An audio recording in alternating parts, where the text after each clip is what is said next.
Welcome to the Fantasy Formula 1 Podcast. I'm your host, Paul. Today we're doing the driver bio for Carlos Sainz Jr., the Spanish driver racing for Team Ferrari in Formula 1. So we'll go and jump right into it. In 2023, Bahrain, he qualified fourth, finished fourth with 19 fantasy points. A very, very strong start for Ferrari. Now, keep in mind that their starting, went right by it. Their starting cost, Carlos Sainz's starting cost is $17 million, right? 17.2. And he finished the season with a $20.4 million. So he increased 3.2. But with Ferrari, since Ferrari is a household name, there is a lot of expectations put on the Ferrari team to do well. And that cost reflects that. To get Ferrari on your team, to get this driver on your team, at the start of the season, you're basically spending a 20% of your budget, just under a quarter of your budget, to have them race on your fantasy team. So the fact that he started out fourth, he qualified fourth, finished fourth, and pocketed 19 points, that's wonderful, and that's exactly what you're looking for.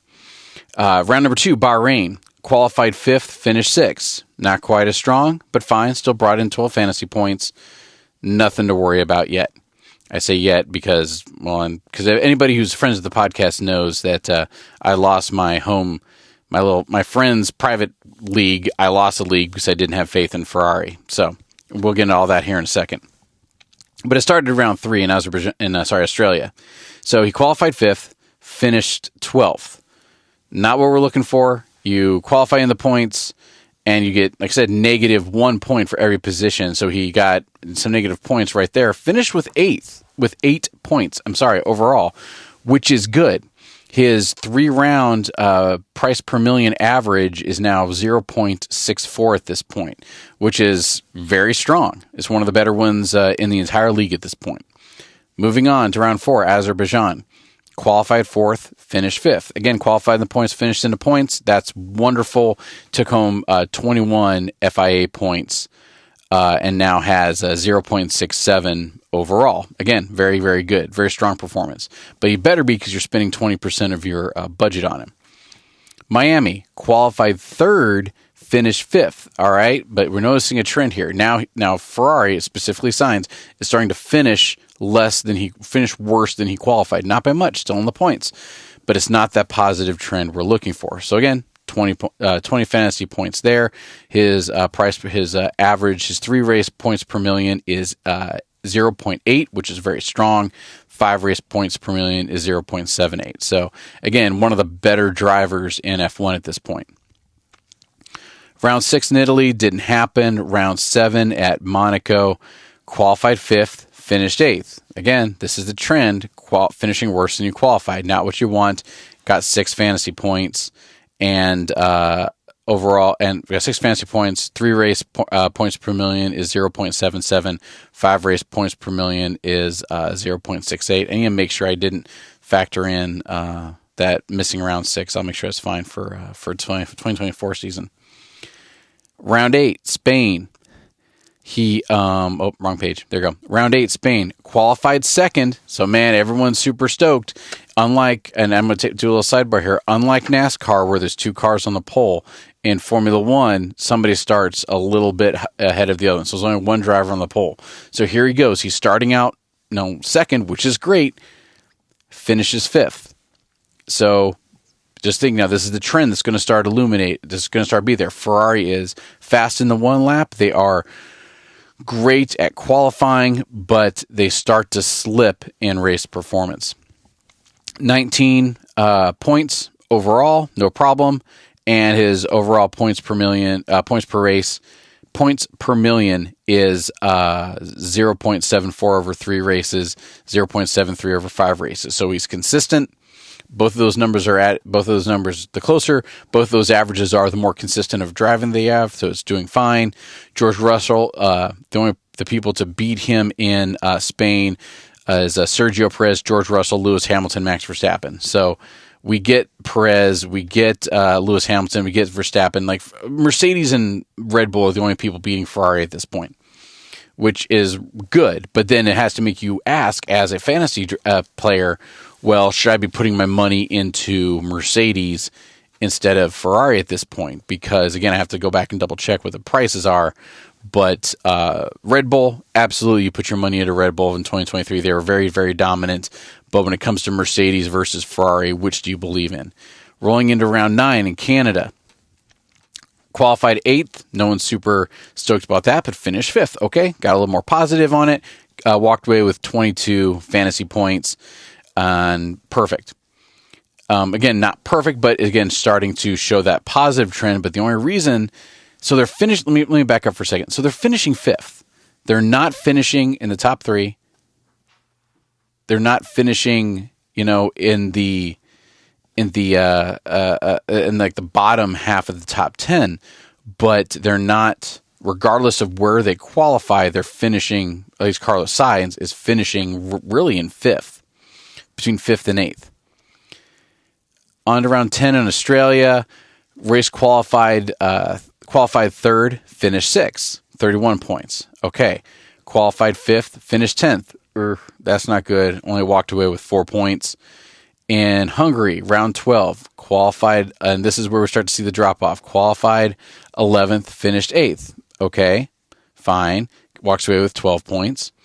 Qualified 5th, yay, gets a DNF. 23 laps in, crashes out. All right, that's a bummer. Gets negative points. At this point, his that drops his 3 rounds point per million to 0.13 and his 5 round to 0.6. So that hit really hurts.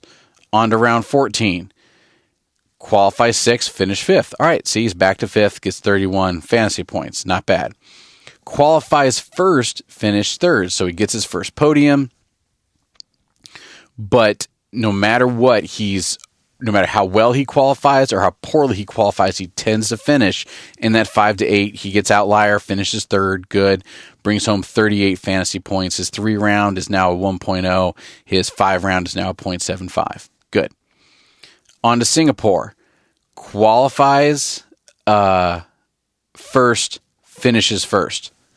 Yay, the Ferrari spell is finally got it dialed in. 45 fantasy points. They're doing wonderful. But the reason why, as skeptic of Ferrari like myself, the reason why is because Max Verstappen had the worst race of his season. Going into Singapore, everybody knew that it wasn't going to be Max's race.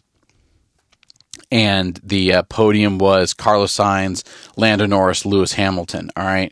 So when you're playing fantasy in 2023, at this point, you're like, wait a minute, what's Lewis Hamilton? Not Lewis Hamilton. What's Lando Norris doing up there? What's going on with McLaren? But so Carlos Sainz wins, but the only reason he wins is because there is some racery going on with Lewis Hamilton, who qualified. Where did that go? Hang on. Lewis Hamilton qualified 5th, finished 3rd, and Lando Norris qualified 4th. So Carlos Sainz did it, but the only reason he did do it was because he was able to put some distance between himself, since Red Bull wasn't really a player for that race. So in a world without Red Bull, Ferrari is dominant. In a world with Red Bull, no. Moving on to Japan, again, back to it, qualifies 6th, finishes 6th with 18 fantasy points. And Qatar qualifies 12th, gets a DNF, 0 laps in, so he crashes. This is when he crashes into Lewis Hamilton on the first lap, gets negative 14 points. That's a big thing. Lewis Hamilton ends up, taking blame for it, but it puts him out of the race. And so now Carlos Sainz, 3 race is 0.8 and 5 races still 1.6. But that hurts. United States and Texas, again, qualifies 4th, finished 3rd, second podium, good for him, and gets 32 points, 32 fantasy points. Round 20, qualifies 2nd, finishes 4th. Again, seeing this kind of getting down to that. Around P5 is where he finishes with 19 points. 21, Brazil, qualified 8th, finishes 6th. There we go. 21 fantasy points. In Las Vegas, man, qualifies 1 off the pole, qualifies 2nd, finishes 6th. That is rough. Lance Stroll, Esteban Ocon, Sergio Perez, Charles Leclerc, and Max Verstappen all beat him out when and this is interesting. So Charles Leclerc, his teammate, qualified first. He qualified second.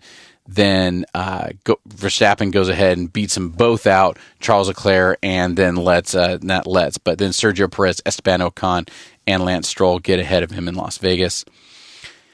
Rounding out Abu Dhabi for Carlos Sainz, he qualified 16th, finished 18th, and he got a DNF on lap 57. Now this stinks, but this is a huge point that I want to drive home. The teams don't care about fantasy Formula One. They do not care. They look out for the drivers. They look out for the cars. They look out for the next race. As soon as you are going to finish outside of the points, then in the real Formula One, whether you finish or you don't, there's no negative points. You can, if I'm staying in the race and I finish 11th, I get nothing. If I don't stay in the race and I finish 20th and I leave halfway through and I get a DNF, I get nothing. It doesn't matter. I imagine it matters for your advertising and for your sponsors and for your morale and for people keeping their jobs and things like that. All that's very important. But when it comes to points and who's winning and who's losing, whether you DNF or whether you DNF or you get P11, it's not getting you any closer towards the championship, I should say. I want to make sure I'm very clear on that. You don't get any championship points once you're out of the top 10. So as far as the championship is concerned, whether you finish 11, you finish 20, or you DNF, it doesn't really matter. So 57 laps in of a 57-lap race, by the by, he went ahead and backed out of the race, got 4 fantasy points, and that was the end of the season there. So looking at his whole season stats, he started at there you go. He started at 17.2 million, increased 3.2. So his total value for all of that, he was taking up 1/5 of your overall driving budget. All right. Very important to note that, because that money you put on him, you need to get that return on investment, right? You need that ROI. Published fantasy points is a 394, which is nothing bad. The only people to get more fantasy points than him were Fernando Alonso. He barely beat out George Russell. Lando Norris beat him. Lewis Hamilton had more fantasy points. Max Verstappen, obviously. And then Sergio Perez. He beat out everybody else. But the problem is, for us being fantasy drivers, for us playing the fantasy, not being fantasy drivers, but you know what I mean, for us playing this game, is that we're going to get 5 drivers as soon as I went with Carlos Sainz all season, but you went with Lando Norris, say, right? Somebody went with Lando Norris all season. Well, Lando Norris started out the season at $11 million. So I would be able to start out with Lando Norris. You'd start out with Lando Norris. I'd start out with Carlos Sainz. You would have more money to put to other drivers, and you'd finish with more points. And that's where all the gamesmanship comes in, where we don't mean anything negative against the drivers or their constructors or anything like that, but we need to make sure we have the right drivers on our team. And Carlos Sainz, he was very expensive for the amount of points he got. He raced 22 rounds. Like I said, finished it at 20 million for the cost, right? Okay, cool. So going to run his. So here it is, all left to right. He had 98 overtakes, just south of 100 overtakes, which is about 4.5 overtakes per race, which is good. He had 3 podiums, 18 top 10 finishes. He had multiple DNFs. We have 2 here. I think I counted more. I might need to recount those. He had 1 driver of the day, and he finished out with a published, and I agree with it based on my stats, points per million of 0.88. So he beat out a lot of people. The only people with better points per million than him was, let's see here, Fernando Alonso had a better one. He was pretty much tied with George Russell on the points per million. Lando Norris, Lewis Hamilton did better than him, but he was still a strong player.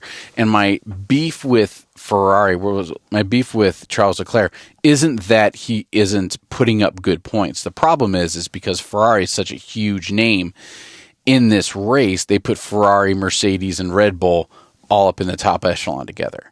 And Red Bull, specifically Red Bull, but Carlos Sainz was part of it. It just, if you're having to pick one of those teams like you are, Red Bull was so dominant. Sorry, Ferrari. You have Ferrari, you have Red Bull, and you have Mercedes. Mercedes is, a little slippy. Ferrari, it just didn't, it was fine. But as soon as you have those three teams where Red Bull is so dominant, you have to go with Red Bull. And as soon as you have Red Bull as a constructor and both Red Bull drivers, or even one Red Bull driver, then at that point you have so much money spent in them, you can't afford a Ferrari driver, specifically Carlos Sainz. As soon as they were to drop Carlos Sainz's value down to 10 million, well, yeah, everybody would want to have him for 10 million. He'd be a wonderful driver for 10 million. He'd be a great driver for 10 million. But as soon as you bump it up to 20 million, now that's going to make it prohibitive for you to get some of the other drivers that, at least in the 2023 season, you needed. I really hope with all the... So Red Bull had a really great car, and everyone's starting to figure out how to make their car be more like them in 2024. So hopefully it works out for them and Ferrari starts to come back. But and I forget whether it was Sainz or it was Leclerc, but I alluded to it earlier in my friend's league I was in. I was doing great. I was winning the last several races, but then Ferrari started to kind of get their act together before the last race. It must have been Leclerc then. And the other guy who was my direct competition had Leclerc, but because of the way I'd managed my money before, I didn't have enough money for him. Because that way my plan was to get Leclerc, then we have identical teams and I would just win. Well, I didn't have enough money for Leclerc. He did. And so I had to do some other adjustments and kind of gamble for it. So I ended up coming in fourth by like 12 points or something. We both had, mid 6,000. So it was a really rough loss to swallow, but that is why I feel so passionate about Ferrari. They have a great name. They've done great in the past, but as far as fantasy F1 goes, as soon as you have enough points to pick Ferrari, Mercedes, or Red Bull in 2023, you picked Red Bull night and day, and you could sacrifice some of the other ones to get some of the Ferrari drivers in there, but it was just rough. It was rough for them. But anyway, that's Carlos Sainz. Buyout for 2023. Looking forward to 2024. I appreciate you joining me. Have a great night, and I'll see you next time. Cheers.